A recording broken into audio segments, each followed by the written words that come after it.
try to get this meeting started. A number of people have already hinted that I should make it quick, but I don't often get a big crowd like that. But I will call the meeting to order and ask the secretary, where they're busy. I'm sure all the directors are here, and the records will show that, and I hope everyone is signed in, and then we'll know who is in attendance. So the roll is called. I would now go ask for an approved the meeting minutes of previous annual meeting, August 23rd of 2021.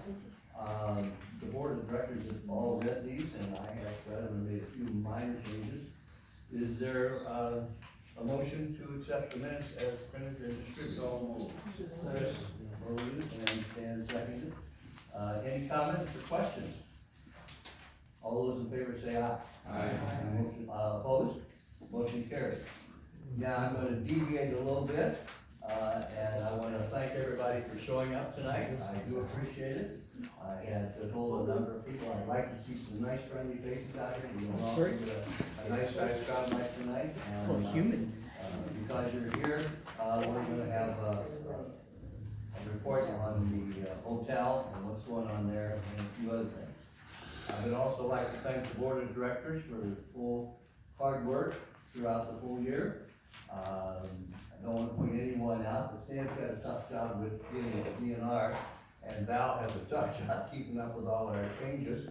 And I want to thank them both, and especially want to thank Lisa Sweet, who has done an outstanding job as our recording secretary and done a really nice job of making it look professional and keeping our changes up to date. So I want to thank them very much. The next order of business then will be amendment of bylaws. And I gave that to me. I gave that to myself as something that I want to do, present it. So I will make a few comments. First off, there are three types of changes. Type 1, as is noted in note 1, or something that adds clarity, like you did use the right name, as you just said. They're noted in what they are. Type 2 are typo errors, and I must have been in charge of typing this before because there's a lot of typos. So I'll take the blame for that, but I'm not going to explain it to each and every one of them. You all have a copy like this with your bylaws, and it points out each and every change from what they were. And then there's type 3, the note 3, the ones that are, they are substantial changes. And those are the ones that I'm going to talk about tonight.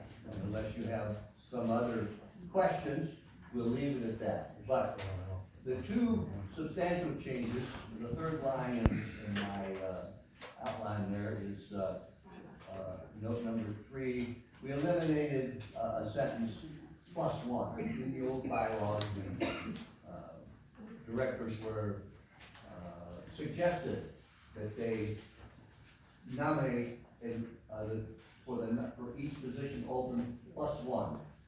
It being just a suggestion and not a mandatory thing in our bylaws, I felt it was necessary, it was a good idea to take it out and just allow the board to make up their own decision. We have a hard time finding a lot of volunteers, so that has been eliminated. It just says the number of positions available to the board to nominate somebody.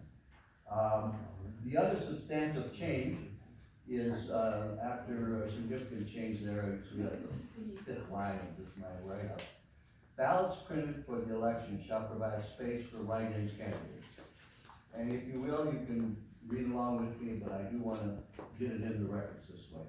This line was eliminated because our bylaws above that line indicate that to be nominated, quote, 3 electors may nominate additional candidates by submitting written nomination papers to the secretary and a written consent signed by the nominated candidate stating his or her willingness to serve at least 30 days prior to the annual meeting, unquote.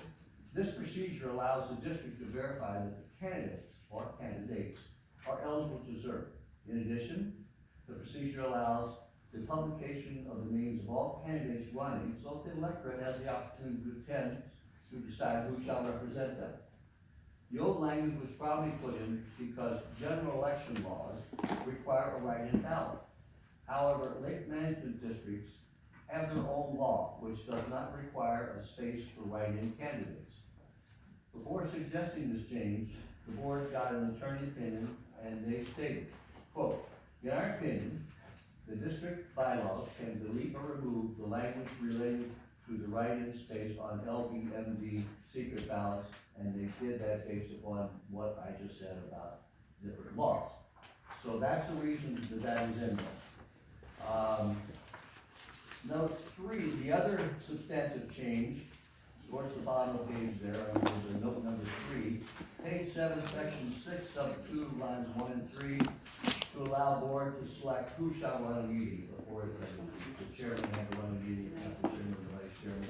And because we have to meet quarterly, and that's state law, so we do have to meet with fellow directors in different communities, or we are allowed electronic meetings. It still makes it difficult who would run the meeting. As chair, it's difficult to run it if you're in Florida, and somebody else is in Arizona, and everybody else here is at the meeting. So we did that for that reason. Now, unless someone has some other questions, or wants me to go over every typo that we made a mistake, but I have listed them all there. And I've listed the number of things that are for clarity, such as adding the word "of" in districts, adding in the management district in a place where it was just assumed that's what they were talking about. And then one last towards the bottom section, page 7, section 6, sub 5, lines 5 and 6, to add more meaning to the paragraph, add clarity to the phraseology. So, does anybody, and I know you haven't had a chance to study it, but if you're a quick reader, maybe you read all 11 pages, I don't know. But does anybody on the board, or does anybody in the audience have a comment or a question why we did it? Now, the board has met, they've reviewed these, I've gone over even the typos with them in quite a lot of detail, and they approved them and recommended to the membership for their approval. Now, for this, we do need membership approval. The board can't make the change, but the board recommends it. Would someone like to make a motion to amend the bylaws as suggested? Ron Clayton moved, and Keith seconded. I have a question, Dave. Stand ready. What's your question?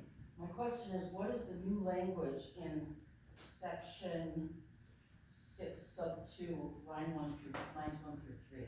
Does that follow a note 3, or how far down the page are you? Note 3. Okay, I'll go to that section for you. Section 6, page 7, let's get to page 7.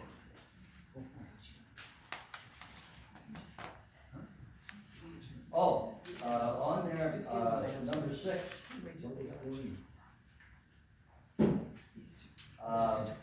A commissioner may substantially hold more than one office. We deleted the term, the same natural person. We're not talking about same natural person, we're talking about a commissioner may simultaneously hold more than one office. That's page 7, section 6, sub 6. And we didn't insert the word commissioner in place of the same natural person.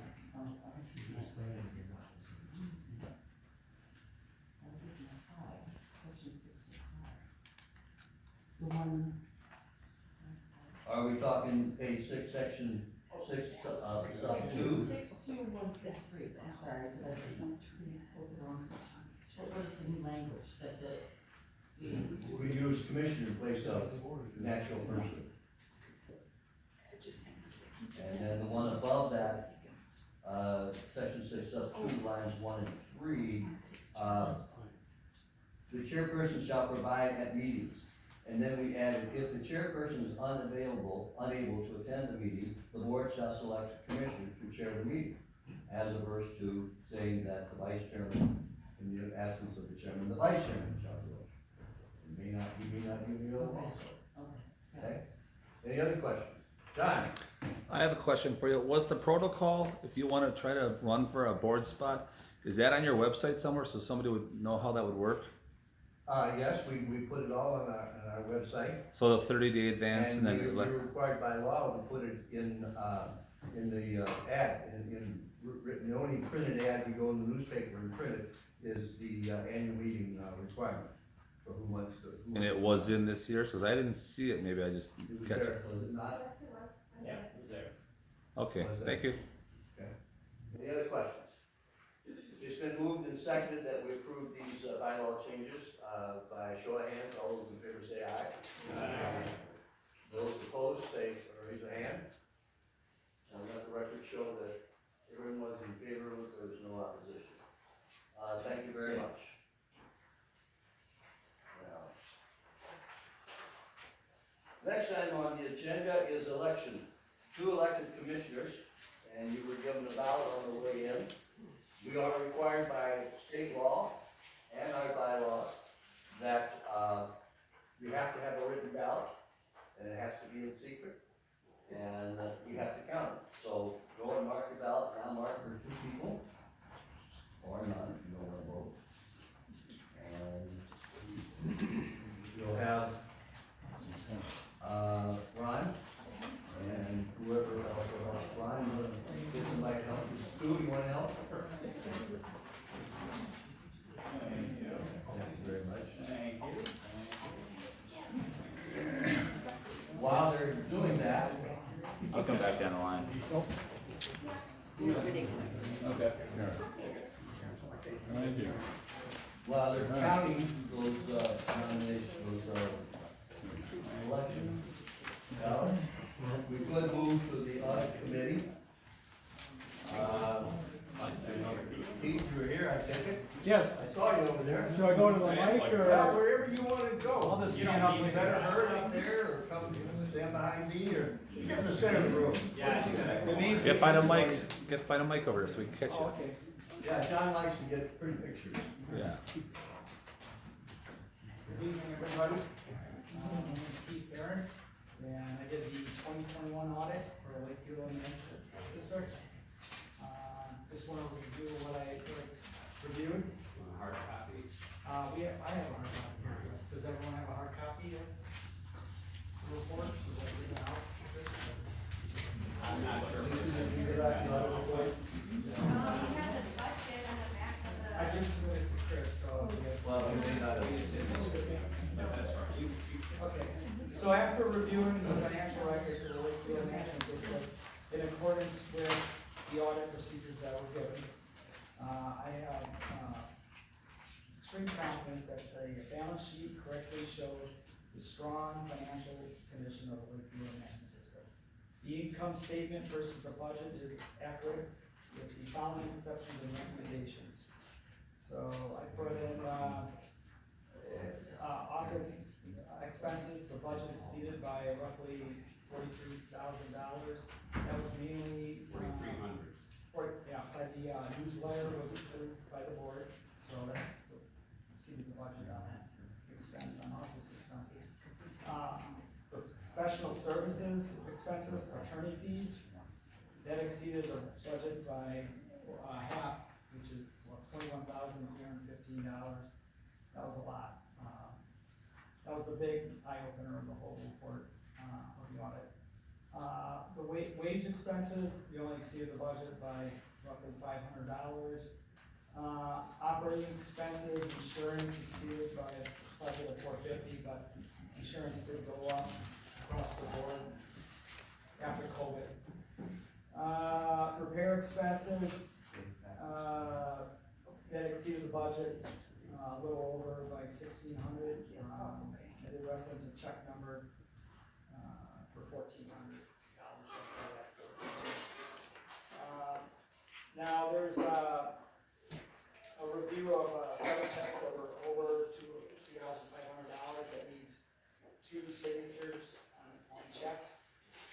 Again, 4 of the checks were for attorney fees. I listed the check numbers on there, totaling $21,315 change. 2 checks were for lakes and ponds, totaling $15,500. Chris, could you tell me what, again, what was that? Lakes and ponds, that's the service that does the survey for the aquatic plants in the lake that we have to submit then to the DNR to get the permit, a 5-year permit of harvesting plants. Got it. And then, one check for USGS, reference check, from 353, totaling close to $5,000. And again, all those checks have 2 signatures. Okay, well, recommendations, just one, the newsletter was, again, that was a big expense there. There are, I just indicated that there are other avenues to get your view across or get, feedback, and you can use like a website, SurveyMonkey. I do also see you guys do have a Lakeville Management District, email blast that you guys shoot out too, so that's good. For your attorney fees, it was painful to see double digit over the budget. Try to observe and monitor for the next year's budget, as I can say, issues arise, so. And then, for repairs, it's, you're exceeded a little bit, but, having a preventative maintenance program can help maintain the longevity of these, machines, so. And then, just one observation, I noticed that you both have the money market and checking accounts and the same financial bank. If there's ever like check fraud or anything like that, and they accidentally freeze your account, they might just freeze both accounts. So you guys won't be able to write checks out, so I just recommend, or observe, just an observation, just to suggest to move one of the accounts into a different bank. That's all. Thank you very much. All right, thank you. Is there any questions of Keith? All right. Alrighty. Thank you. I think a motion to, accept the audit report would be in order. Would someone like to make the motion? Wendy moves to, accept the auditor's report. Is there a second for that? Ruth? Thank you very much. Any other questions, comments? All those in favor say aye. Aye. Opposed? Motion carries. Thank you very much. And since we're at that point, I will report that the election results, and I have to report the totals. Dave Bitter received 36 votes, and Stan Allard only received 35. Now, he probably did that himself, and didn't vote for himself, just to make me feel good. Congratulations to the two of them, who were re-elected. All right, audit committee report has been established. I want to, we go to the approval of the 2023 proposed budget expenditure, and you're on, Chris. All right, thank you. So for 2023, we are proposing a budget, a net expense of $288,654. And everybody should have a copy of it. The total income we're forecasting will be $210,500. And that's gonna break down into these areas. Administrative of $104,000. Administrative is, things like, accounting, communications, the attorney fees, that's where that, and then office fees, supplies, the communications, administrative type stuff. The second is total plant harvesting and control. That's, when you think of weed harvesting, that's all the monies it takes to do that. Salaries, gas, insurance, repairs. Total weed and water control is, the items in there are having to do with, the monitoring we do of well number 7, the monitoring we do of the lake bed, those types of expenses.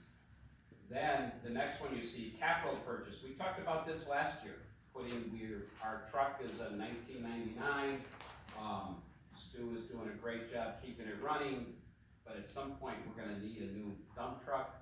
And we said last year, we don't really wanna buy a new dump truck, we're trying to get a good deal. We didn't see anything, we didn't have to do it this year, so we're saying, you know what? Next year, we might be doing it. And so we're looking for approval for that.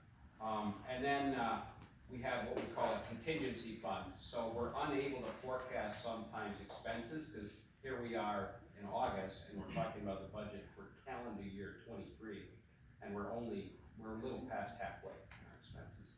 So we have 30,000 there, a total expense of 288,654.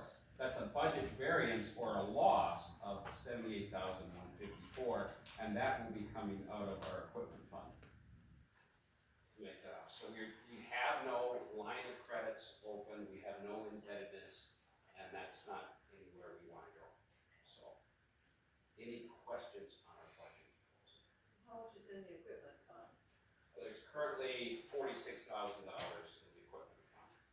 But in our operating funds, we have, at the end of each year, our excess, usually our contingency fund, flows into the equipment fund. What kind of motions do you need? I got a question. On the administrative expenses, there are a variety of different ones in there, the office supplies and the, county fees and the, legal fees. Would it be helpful, since you are now in litigation, over the hotel, or the proposed hotel, to break those out to see what the cost of litigation is in the coming year?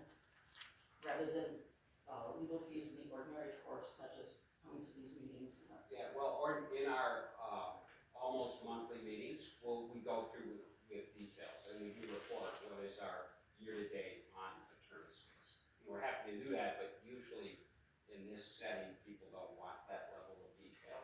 So I'd encourage you to come to the monthly meeting and we can give you it to the penny.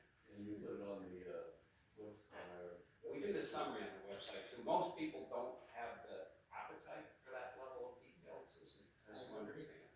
But I'm happy to discuss it.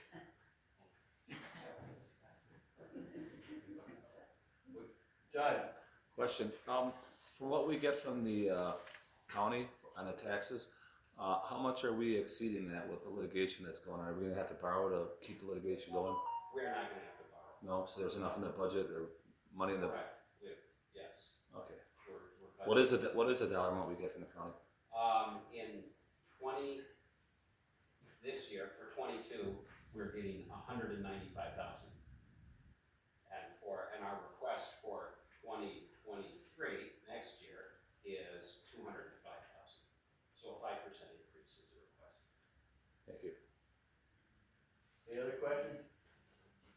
What kind of motion do you need to approve our? Motion to approve the budget.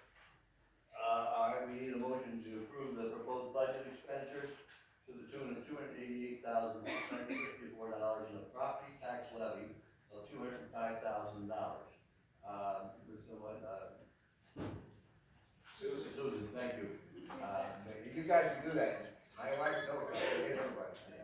Even hers. Is there a second for that? Somebody that I agree. Tony, there.